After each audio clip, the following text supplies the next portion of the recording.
शिक्षा नीति के बारे में और जो नियमावली का जिक्र किया और कहा कि पदस्थापन के संबंध में भी हम लोग निश्चित रूप से उदारता पूर्वक, मानवता पूर्वक सभी चीजों को देखेंगे। तो ये प्रश्न नहीं उठता है कि जब माननीय मुख्यमंत्री जी ने घोषणा की और कुछ बातें जो हम देख लेंगे और 48 घंटों के अंदर इसको माननीय अध्यक्ष को दोनों का, लेकिन एक उसमें मेरा अनुरोध होगा माननीय सदस्य कि अगर इसमें देखिए एक तरीके किसके के साथ अन्याय हुआ कि न्याय हुआ मुझे नहीं मालूम, तो अगर कोई ऐसे अध्यापक हैं वो अलग से वो पिटीशन दे दे कि कटौती जो हुई है उचित नहीं है, उसका रीजन देते हुए, तब उसमें निर्णय पर इसको सामूहिक निर्णय ले लेना मुश्किल होगा। अगर व्यक्ति विशेष के साथ अगर कोई अन्याय हुआ है तो उसको आपको अलग से पिटीशन इस तरह के 10-5 जो भी है आपको अलग से दे दें, तब उस पर हम समीक्षा करवा करके उसको भी 1 सप्ताह के अंदर निष्पादन कर देंगे और दूसरे वाले का जो समय सारणी का 48 घंटे के अंदर हम कर देंगे। हम बताना चाहेंगे पूरे बिहार में जो नीरज जी ने कहा कि हम लोग 10 से 4 की घोषणा के बाद हम लोगों ने भी अपने अपने शिक्षकों को कहा कि अब 10 से 4 माननीय मुख्यमंत्री घोषणा कर दी है, आप वही समय सारणी का पालन करें और उसके अनुसार आप समझे कि पालन करते हुए शिक्षकों के 10 से 12,000 शिक्षकों का वेतन रुका हुआ है, कटा हुआ है। वही दूसरा संकल्प का पाठ भी है कि उसकी एक समिति समीक्षा करके और सबके वेतन निर्गत करने का आदेश है। अभी रुक जाए, देखल जाए। बात से सहमत हूं, उन्होंने बहुत ही अच्छे तरीके से सारे प्रकरण के बारे में कहा, लेकिन मैं भी अपेक्षा से कि सदन है जो कि यह काली स्याही के रूप में यह उदाहरण की बात नहीं बने भविष्य में।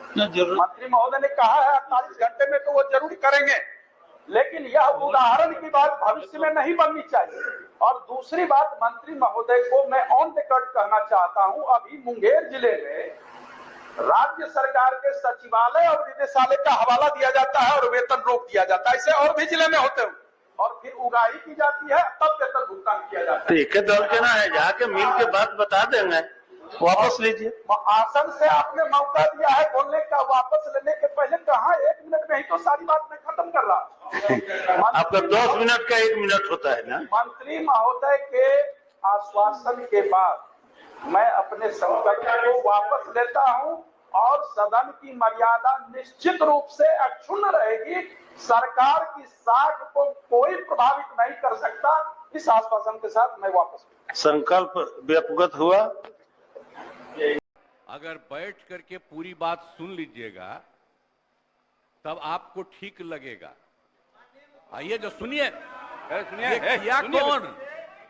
अरे हम तो सबको बुलाए हैं, मेरी इच्छा थी ना, सारे पार्टियों को, आप लोग भी जब साथ थे, ये भी सबको लोगों को बुला करके हम जो बैठक किए थे और बातचीत करके हम लोगों ने पूरा का पूरा सर्वे करवाया और पूरे जाति जनगणना कराया और एक एक चीज के बारे में जानकारी मिली। सुनिए, बोलने दीजिए भाई, तरीका नहीं है, तरीका नहीं है। अरे सुनिए, अरे आप लोग जो ऐसे ही बोलते रहते हैं, ये सब भूल जाते हैं कि हमने इसको कितना ज्यादा किस तरह से आप लोगों को भी कह के करवाया था। ये मेरी इच्छा थी और सब लोग एग्री किए थे। सुनिए, चुप रहिए। अगर बैठ करके सुनते तब पता चलता कि सचमुच आप कुछ चाहते हैं, कब कुछ चाहते हैं, लेकिन अरे बैठ जाइए ना, बैठ जाइए, आराम से सुनिए। आप सुनिए ना, आप सुन क्यों नहीं रहे हैं? आप जानते हैं कि ये काम हम लोगों ने करवाया और जब आप लोगों के साथ थे ये लोग, इन सब लोगों ने सपोर्ट किया और जब सब लोगों को सपोर्ट किया गया पूरी सर्वसम्मति से, अरे महिला हो, कुछ जानती नहीं हो, महिला को अरे बोल रही है, कहां से आते? इन लोगों के साथ जो हैं, ये लोग कोई महिला को आगे बढ़ाया था? अरे हम 5 के बाद न महिला को बढ़ाए हैं, बोल रही हो फालतू। इसीलिए हम कह रहे हैं चुपचाप सुनो। अरे ऐसे ही बोल रहे, अरे क्या हुआ, सुनोगे नहीं? हम तो सुनाएंगे, और अगर आप नहीं सुनिएगा तो आपकी गलती है। हाँ, तो आप समझ लीजिए, ये हम चाह रहे थे कि लोग समझते, और एक एक चीज को हम लोगों ने लागू कर दिया, जो भी तय कर दिया था। पिछड़ों का जितना ज्यादा जो आया, तो इसलिए जो भी होता था 50%, उसमें पिछड़ा, अति पिछड़ा, दलित, महादलित, और ये सब की संख्या जो बढ़ी, तो हम लोगों ने 50% की जगह 75% किया, और 10% केंद्र सरकार ने अपर कास्ट के लिए किया था। उसमें हिंदू मुस्लिम सब थे, तो उनका जो भी था 14% वो रहा, और हम लोगों ने उसके लिए ये करवा दिया, ये लागू कर दिया। और यही नहीं, अब इन लोगों को ये नहीं मालूम है कि हम लोगों ने हर परिवार की आर्थिक स्थिति की जानकारी ली, और हर परिवार के बारे में जानकारी ली, और उसमें पता चला कि 74 लाख, 74 नहीं, 94 लाख, और उसमें चाहे वो अपर कास्ट के हों, पिछड़ा हो, अति पिछड़ा हो, दलित हो, महादलित हो, हिंदू हो, मुस्लिम हो, कोई हो, सबको देखा गया। और जो 94 लाख गरीब आए, और उसके लिए हम लोगों ने सरकार से तय कर दिया कि हर परिवार को 2-2 हजार हम देंगे, और उनको देना शुरू कर दिया अब 5 साल के लिए। और इसके बाद और 9वें नंबर पर करने के लिए भी हम लोगों ने किया। तो अभी पटना के हाई कोर्ट ने रोका,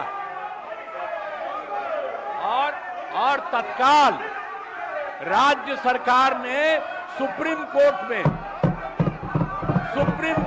कर दिया है कि जो हाई कोर्ट का है फैसला, उसके खिलाफ राज्य सरकार ने किया, और केंद्र सरकार को 9वें नंबर पर का जो हमने दिया है, उसके लिए भी अनुरोध किया। तो ये सब काम कर रहे हैं। तो आप लोग किस बात के लिए यहाँ पर हम लोगों के खिलाफ? अरे ये सब चीज बात तो हम ही न किए हैं जी, अब आप लोग साथ किए हैं। कुछ आइडिया था, अरे सही बोलिए, कांग्रेसी हैं आप, बोलिए सही। कोई बतवा माने थे? एक कल बड़ा भारी आंदोलन कर रहे थे, आज जब हम तो 10 से आंदोलन कर रहे थे जी, बिहार को विशेष राज्य का दर्जा मिले, आपका पटिया नहीं किया, ये दोनों एक साथ थे। अब आजकल बोल रहे हैं, ऐसे ही काहे बोलते हैं? और हम लोगों ने केंद्र को जो कह दिया, तो केंद्र ने विशेष राज्य के दर्जा के अलावे कई तरह से करना शुरू किया लोगों को, और आप देख रहे हैं कि अतिरिक्त रूप से मदद दे रहा, और जो कुछ भी हम लोगों ने जिसके लिए कहा है, उसके लिए भी वो कहेंगे। तो कल जो हंगामा कर रहे थे उसका जवाब, और आज जो कर रहे हैं, कोई मतलब नहीं। पूरा का पूरा हम लोगों को भी इसके लिए सुप्रीम कोर्ट में गए हैं, ये ठीक नहीं है, और केंद्र को भी हम लोगों ने दे दिया है पहले से कि 9वां सूची में इसको शामिल करिए। इसलिए बैठिए आराम से, आपको बता दिए कि हम लोग खुद लगे हुए हैं, हम लोग लगे हुए हैं। आई लोग बोल रहे हैं जैसे आप ही लगे हैं, झूठे काहे के लिए लगे हुए हैं? चलिए जाइए अपने स्थान पे। अब माननीय मुख्यमंत्री जी ने साफ सारी बातें बता दी है, अब मुद्दा ही नहीं है, इसलिए अपने स्थान पे जाइए और प्रश्नोत्तर काल चलने दीजिए। आपके मेंबर का कैसे बोलेंगे यार, नहीं हो सकता। बैठाइए, मैं अवसर दूंगा, आप बैठाइए, मैं सबको अवसर दूंगा, लेकिन